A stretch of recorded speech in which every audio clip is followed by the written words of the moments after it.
Hey, welcome to this video. In this video I'm going to teach you 4 things that I've learned to a recent trip to Madeira that are going to help you to improve your landscape photography. Now just a quick disclaimer, this channel is going to continue to be landscape photography in the field. I just felt very inspired to make this video and share some of the insights that I've gained through this trip and some of the things that I've learned, or rather relearned, and just give some tips and some advice. Let's get right into it. The first thing that I want to touch on is the importance of light. Now, if you are in a place like Madeira, which is an amazing landscape, it's very hard not to find images. But light is going to help you create really compelling images. Just like in this instance, I think this image could have worked on its own just because it has interest in terms of like repeating patterns. You can see this ridge line over here is repeating itself over here and then further into the distance. But the light just makes it stick out so much more.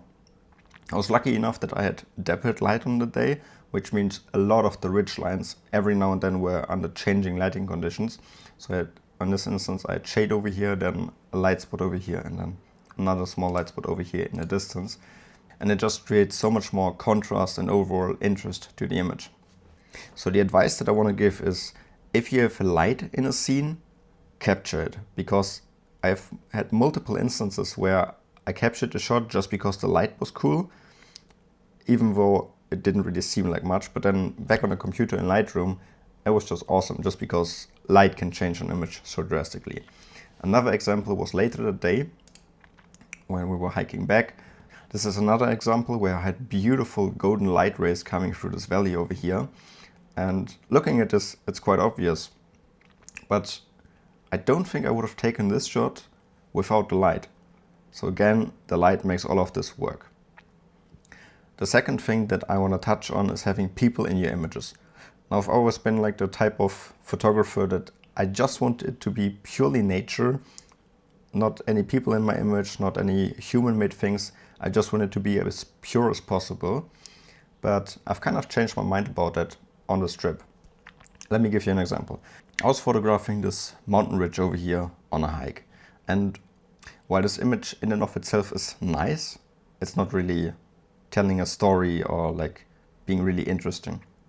Now, if I zoom in a good amount further, this shot over here, you can see there were people walking along this ridge line above the mountain peaks, and you can see the clouds behind them. And I really like this image a lot because it tells such a compelling story of the people hiking above the ridge line, above the clouds. You can see the clouds over here in the background.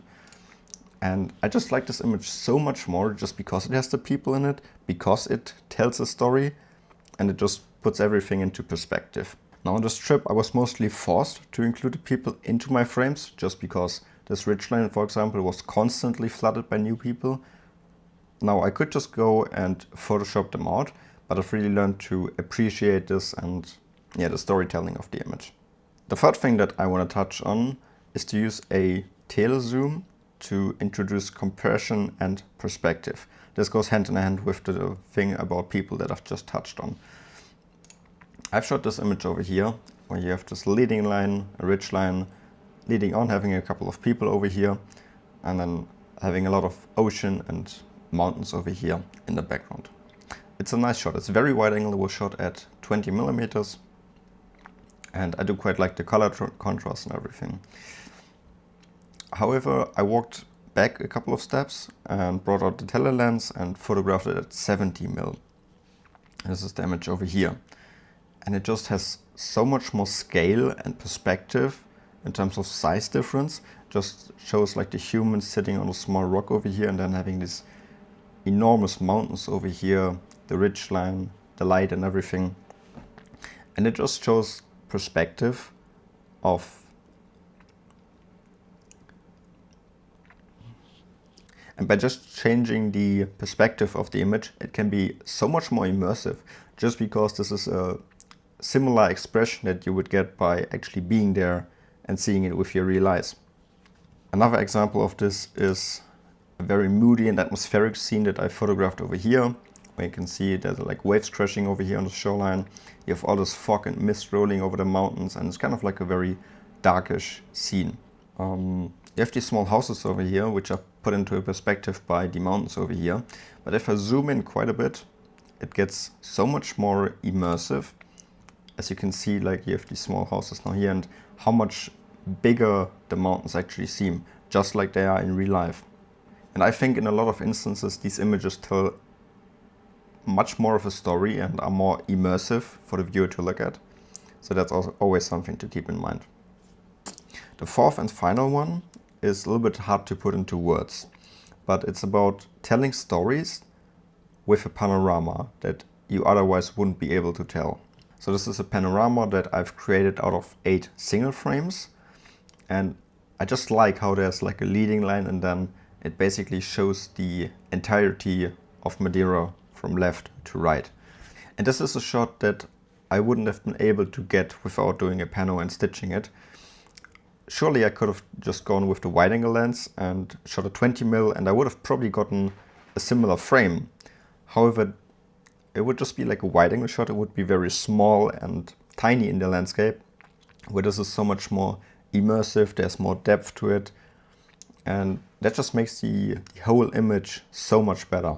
Another example of this I shot in the mysterious forest of Madeira. This is just so many ancient trees, it was amazing. I didn't even plan to shoot a panorama over here. I just took an image of the left hand side and then on the right hand side. And only in post in the computer I realized that I can actually stitch them together and combine them in a panorama. And it actually looks very immersive and beautifully. Which is also something, this is shot at 31mm, so a little bit more wide angle. But again, if I were to shot this at like 20mm and just got it in one shot, it wouldn't have been as immersive as it is right now, because I have all of these branches coming towards me, especially the one in the middle. But I still have this perspective and scale that I wouldn't have gotten with a wide angle shot, just by combining these two images into a panorama. And I really like the storytelling of this image, how there's like this main tree, and on the left hand side there's all of this light. You're probably not going to be able to see it, but there's actually a little bit of texture, like structure, because there was a small lake which is ending over here. And then all of these ancient forests over here on the right hand side. And I think even though the left hand side is so much more brighter, it is balanced out. And again, I wouldn't have been able to get this shot with a wide angle lens. Only by zooming in a little bit further, getting a little bit closer to it, a little bit more immersive, and then combining it into a pano, I'm able to achieve the look that this image creates. So I hope you enjoyed this video and you could get some useful insights into creating compelling images. Like, share, subscribe. There's a lot more to come in terms of landscape photography, and see you in the next video where it's going to be in the field again. Thank you for watching.